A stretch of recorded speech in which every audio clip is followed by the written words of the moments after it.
Sepse me sistemin ton do të keni dy detyrime. Një, të regjistroheni si fermer, që një pjesë e juaj e kanë bërë me atë niptin e famshëm, po nga kjo nuk do të keni asnjë barë fiskale, do ta keni zero. Dhe e dyta, do të keni detyrim të shkoni në një bankë të nivelit të dytë dhe të hapni një llogari fermeri që do të jetë e posaçme vetëm për fermeri.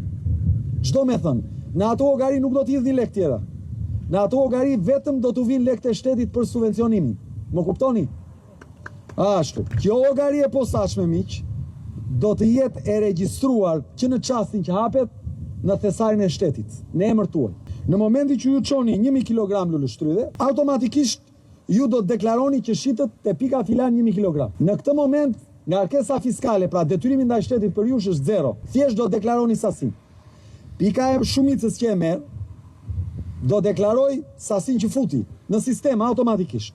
Dikush do thot, ju do abuzoni, njerëzit do abuzojnë, ma tha dikush të një fshat, ore do abuzojnë njerëzit, i thash shqyqy që erdhi dita që flasim që do abuzojnë fermerët me lekët e shtetit, se ngelen tu abuzu ma trapaz dhe atje lartë pa bras një puni tash. E njëjta gjë dhe për ata që kanë blektori, për qumshin, për litër. E njëjta gjë për ata që kanë blet. E njëjta gjë për ata që merren me peshkim.